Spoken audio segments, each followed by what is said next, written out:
How's it going, fam? Welcome back to Erica's EDC, and today we are doing the final full review of CPM S110V and S125V. Guys, I tested these two knives for a month consecutively, like 2 months ago. I'm finally getting to the full review. I used these, stropped them, sharpened them, and I wanted to report my findings because a lot of people, you know, are a little, I don't know. I feel like people don't want to use these two steels because there are a lot of rumors about them being chippy, hard to sharpen, and I think I have kind of debunked some of that stuff. So we're going to go over it today. I already have a full review on the Spyderco Para 3 and Para 3 skinny version. So this is not a review of this model. You can go watch my review of this model. But this particular review is going to be just about the steel comparison, okay? I have plenty of videos on the Para 3. Tons of reviews, okay? So, both of these steels are super steels. They're high hardness. They're both stainless. And people call them chippy and hard to sharpen and what have you. I used these both for a month, and I actually did not find them to be chippy, and I did not find them difficult to sharpen at all. Probably the opposite. Both of these were actually extremely easy to sharpen. Now, my terminology and definition of easy to sharpen may be different than yours, because for me, there are no steels that are difficult to sharpen. They can be time consuming, and they may need like particular stones like diamonds, which both of these do from my experience, but I haven't found a steel yet, knock on wood, that is hard to sharpen. They generally just take a little more time. Maybe the deburring process can be finicky. Maybe they need very specific diamonds, but you know, nothing is hard to sharpen for me, at least. So both of these, because they're high hardness, because their carbides are, you know, vanadium carbides, which are pretty dang hard, both of these definitely needed diamonds to bring up a keen edge in a minimal amount of time.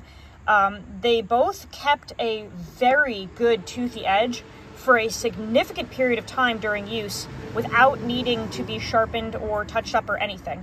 And what I found is with the S110V, as this dulled, it kind of, it almost reminded me of Maximate in the sense where it felt like it was breaking down into just smaller teeth almost. Like, it almost feels like it's microchipping.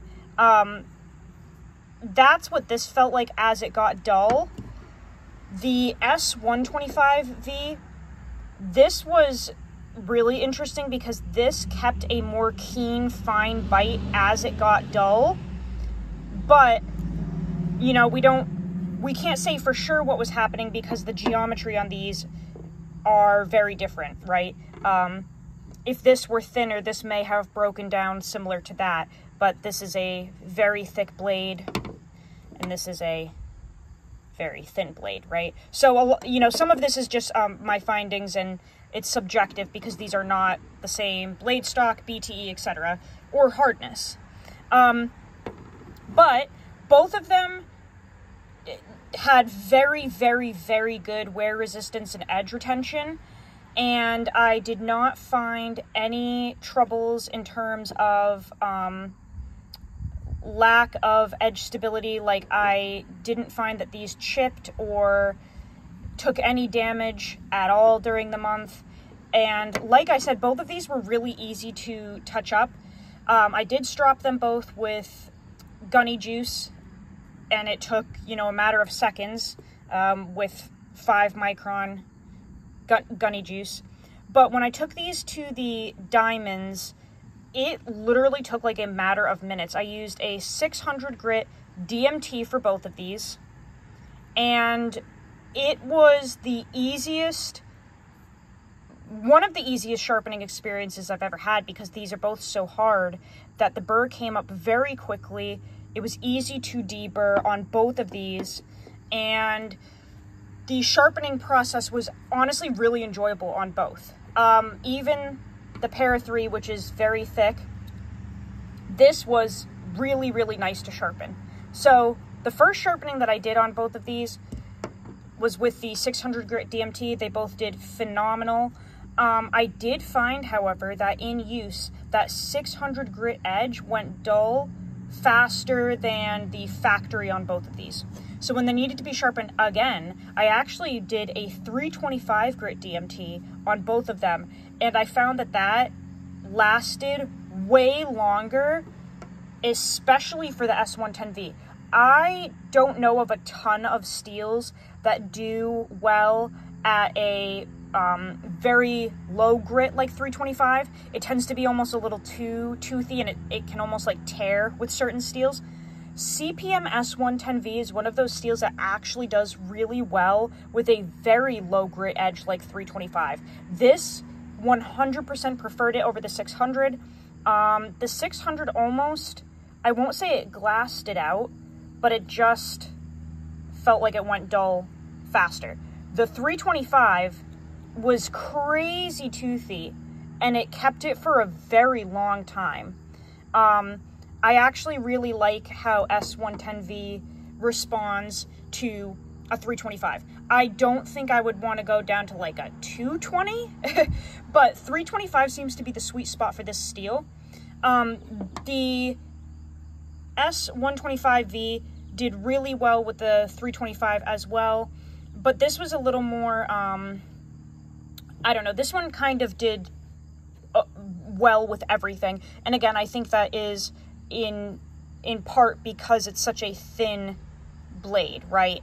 This should kind of take anything and perform well because it's so thin. It's just gonna cut forever no matter what. But this did do well with the 325. It did well with the 600. Both of these kept an edge for a significant period of time. And quite honestly, if these were both the same blade stock thickness, BTE, degrees per side, all of that stuff, at least for me, I'm not sure if I would have been able to notice a difference. At face value, these two performed very similar. I think I was able to pick up on differences because they're different blade stock thickness and all that stuff, different geometry. Both of them are very similar though, and I don't even know if I can say if one is like better than the other because they were both just that comparable. Really easy to touch up, really easy to sharpen. It just keeps an edge forever. I did not find that they were chippy at all. And like I said, this one seemed to do a little better with that 325 grit edge, but that could be because this is so thick.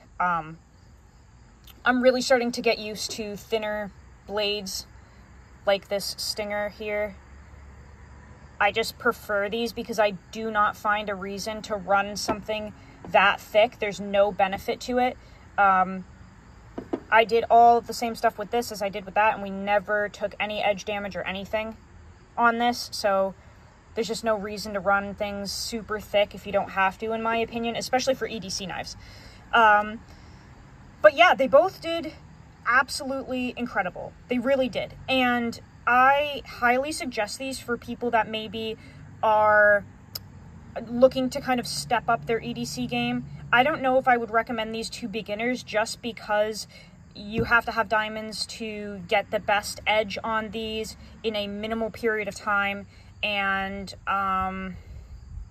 if you did damage these, I think the recovery would take longer. You know what I'm saying? Like if you did somehow knock a big chunk out of one of these blades, it would take a good amount of time to kind of reprofile this and bring it back because it's such a hard steel, right? Both of these are. So I wouldn't necessarily recommend these for beginners or people that use their knives as multi-tools or anything like that. But if you know how to use your knife properly, you know how to sharpen, and you're looking to kind of step up your EDC game, and you want to try a super steel that is stainless and easy to maintain with diamonds and just kind of a level up. Both of these are extremely good performers. 100%. There's nothing that I was wishing for during the process. I did do the corrosion testing with these as well. With the Stinger, I put all types of steak juice, blood, lemon juice, fruit juice, and I did put it in the sheath and leave it there for a little while. No rust or anything at all. As you can see, there may be some staining there. I'm wondering if the camera's picking it up. It looks like we maybe have some very light staining, and I guess you could call it patina. But you can see there's no actual rust or corrosion or anything. And I really push this to the limits with leaving liquid on it, all types of liquid. Same with this one. And you can probably see we have some discoloration here throughout the blade, some dark spots and stuff from those corrosion tests, but no rust, no pitting, absolutely nothing. They both did really, really well. So, also, I guess I could say, if you're looking for a knife that will perform well in maybe high humidity or high moisture environments, I found these to be very good as well. If you're processing a lot of game, maybe, or if you live near the ocean, I found these to be great. You may have to, you know, oil them or take care of them or something, but I did a lot of the dog food processing with these, and again, you can see there's just no actual damage on either one of these blades. For those that don't know, I feed my dogs a raw food diet, so lots of processing of meat and bones and stuff like that, but they both did absolutely incredible. So, yeah, I actually really like these. Trying to think of something that I can compare them to that I've tested on the channel before. They're definitely less finicky than Maximate, and I love Maximate, don't get me wrong. They're less finicky than that. They kind of feel like 10V, but a little more edge retention in my opinion. Kind of reminiscent of like K390 a little bit, Rex 45 deal. I think again they're a little harder, obviously more stainless, but they're definitely in that realm of like high edge retention super steel. Definitely recommend, but like I said, grab you some diamonds if you want to work with these, because if you're trying to use like a Japanese water stone or an oil stone, anything old-fashioned, it's just not going to move that steel. It's too hard. The carbide volume is you know, too much. Vanadium carbides, it's just not going to want to move with soft, shitty stones, basically. But really enjoyed these. Levi, thank you for the Stinger. This is an awesome model from Levi at Northern Knifeworks. I will link him down below. This is his flagship model, and this was just wonderful to use, guys. This is a very thin, concealable EDC knife. Very comfortable. I have, for girl hands, kind of larger hands, but my audience is 99% men, so you guys say that I have small hands. Whatever you want to call it, very comfortable for me. This knife, I have a little bit sticking out on the end. Very comfortable. That choil right there for your finger feels amazing. Nice, aggressive jimping.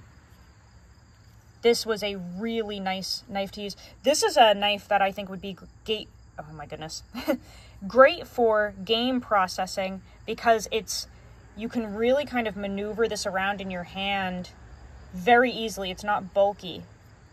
It's almost like a scalpel. So, really nice blade to use for those types of tasks. Just gorgeous, very lightweight. Highly recommend the Stinger from Northern Knifeworks. But guys, that's what I have for you today. Let me know if you have any questions.